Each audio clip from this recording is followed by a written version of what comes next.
Hi everyone, good morning, good evening, and good afternoon. Yan, welcome back again sa ating channel. So for today's video, ayan, nahirapan yung kuya ko kasi nagpahanap ako sa kanya ng anong tawag doon? Sapsap? Magsasabaw sana ako ng isda and na-miss ko yung isdang alat. Kaya ayan, so nagalit siya. Ano ba yung una kong pinahanap? Yung mahaba na ano. Hindi ko alam kung anong pangalan nun. So, wala ring sapsap. Wala din nun. So, nauwi siya sa Layginto daw to. Hindi ko alam. Basta gusto ko kumain ng isdang alat. Buti naman meron. So, linisin muna natin to. Ha? Wait lang. Maglinis tayo ng isda. Ito yung hate ko. Yung paglilinin ng isda. Pero, dahil gusto kong kumain, nakain man tayo ng kakaiba naman ngayon na isda, di ba? O, gawin natin to.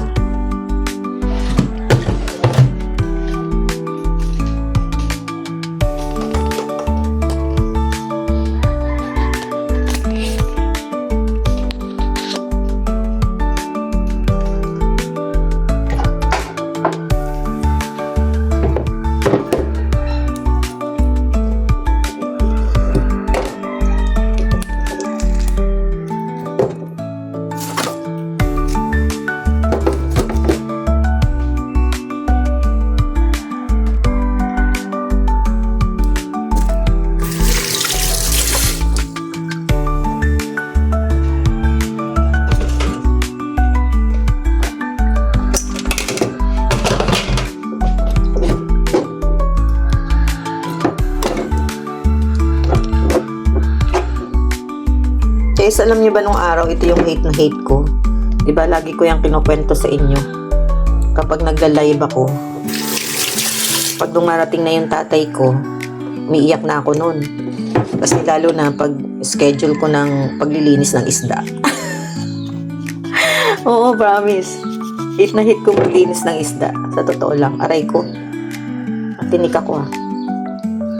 So, linisan ko muna to ha.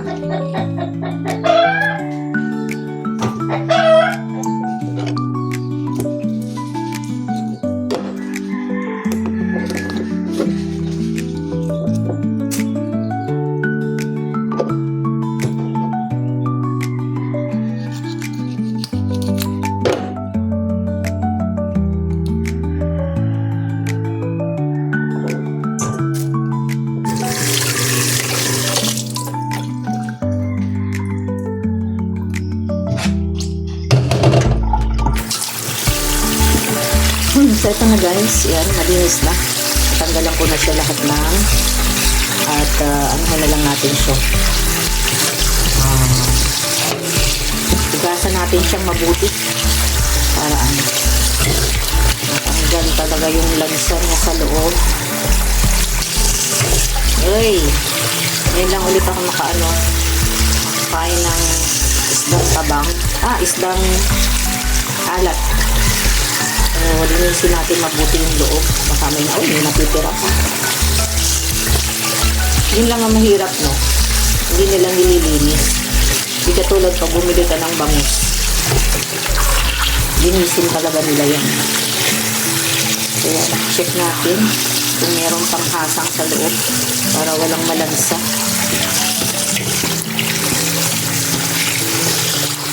Bakas naman ang tubig natin. Natin. Para makita nyo. Pinilisin natin mabuti. Baka, meron pa. Diba? Meron pang sa loob. Asak. Ayan.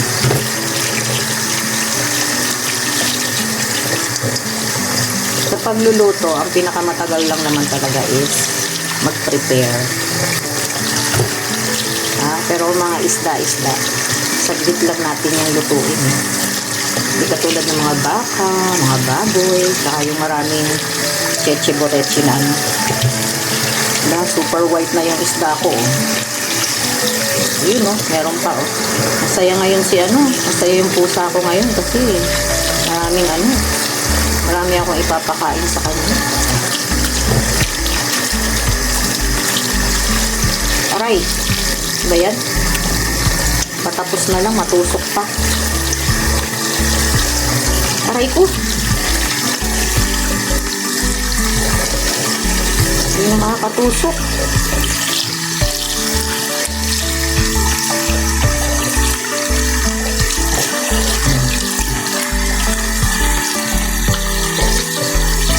So, yung magiging menu natin ngayon is sinabawan.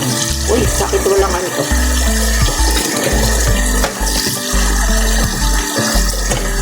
Sinabawan yung ano natin, menu natin kasi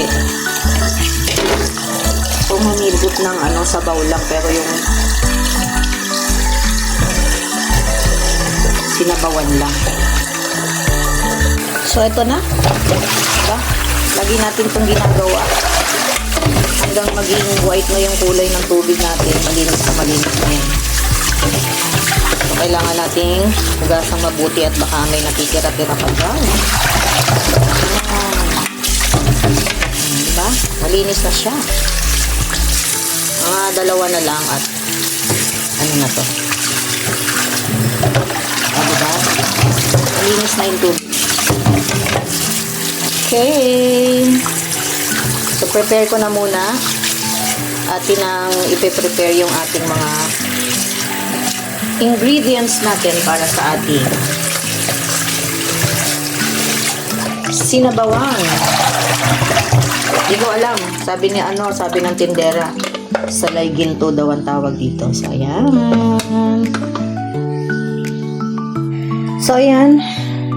Mga ka-body dubs ko, after natin mag-prepare, sabi ko nga pinakamahirap lang mag-prepare is yung mga ingredients. So, meron na tayo dyan sibuyas, luya, kamatis, at syempre yung isang tampak natin na dahon ng kamote and ang ating salay ginto.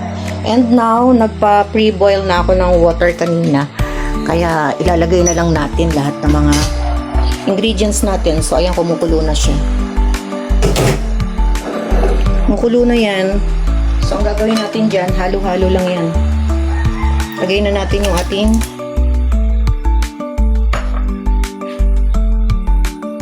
kamatis. Tapos, meron tayo ditong shrimp cubes. Lagay natin yung ating luya. So, lulutuin lang muna natin lahat ng mga yan. Tapos, ay last na yung ano, dahil magsasabaw lang tayo. Anong tawag ninyo dito? Sinabawan. Sinabawan lang yung tawag dyan. At para mapabilis tayo, mas mapabilis tayo, ilagay na natin yung ating shrimp cube. Yan. So, pag yan ay nahalo-halo na at mag-combine na yung mga lasa ng mga kamatis, ng luya at sibuyas, then, lalagay na natin yung ating isda. And yung ating talbos. Kasi yung yung isda natin is madali lang yan maluto. So, hintay lang natin yan, saglit lang yan. Pag kumulo na yan, lagay na agad natin yung ating talbos ng kamote at saka yung isda. So, babalikan natin yan mga after 10 minutes para lutong-luto yung mga natin dyan, ingredients. Mga aromatics natin ay malutong. So, ayan, nangangamoy na siya. So, check na natin yan. And, pisain natin yung mga kamatis. Yun. O, diba? Parang ang dami kong sabaw, Parang lalangoy ako sa sabaw, Parang sabaw na lang talaga yung gusto ko dito. So, ayan. Tikman ko nga. Okay. Ano pa natin yung luya para lasang luya pa.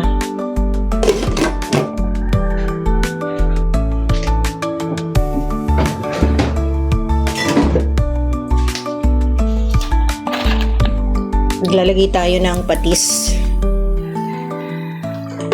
Yan.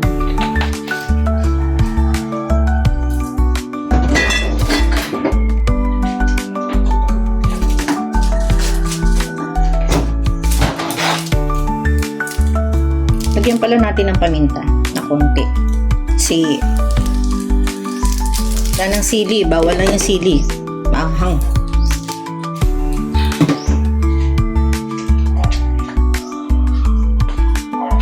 Yan. kulong-kulo na siya.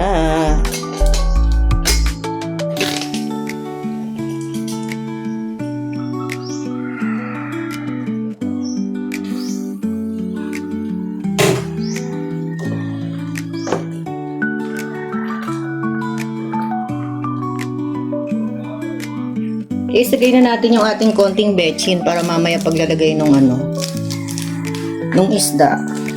May timplado na siya. Para hindi siya madurog.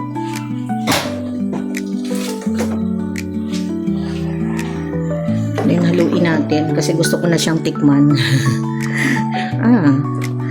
And ano lang, excited lang sa sabaw.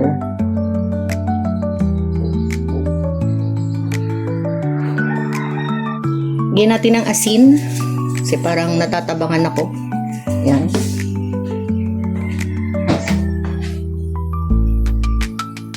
So ito na guys.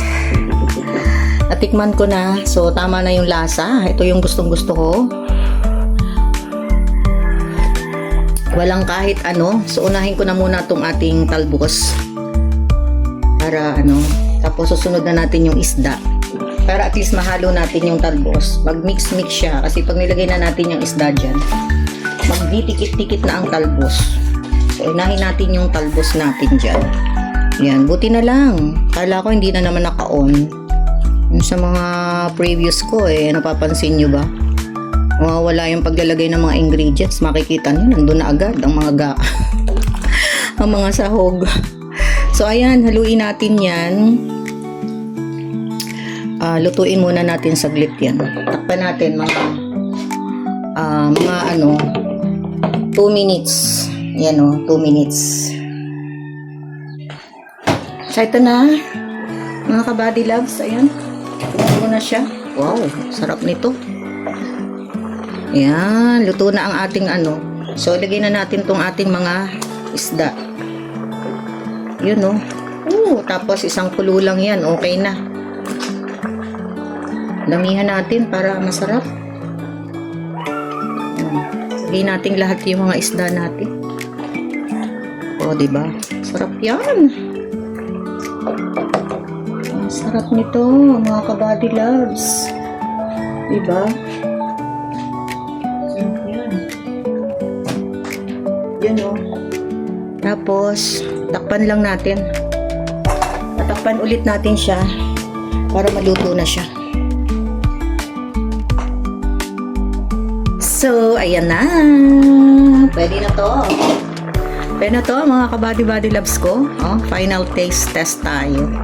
Yan sabaw na sabaw lang talaga yan. Wala yung ibang halo. Wala yung mantika. Sarap. Achieve. Achieve. Okay na to. Okay na. Kakain na tayo.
So, ayan na ang ating finished product.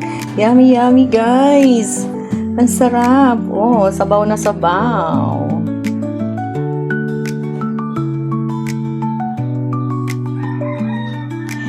And thank you so much everyone sa pagsama sa ating video upload for tonight. Ay, achieve ko. Gustong-gusto ko yung sabaw na ganito. Wala yung kamanti-mantika without anything else. So, thank you everyone and salamat uli. God bless and I love you all. Bye guys!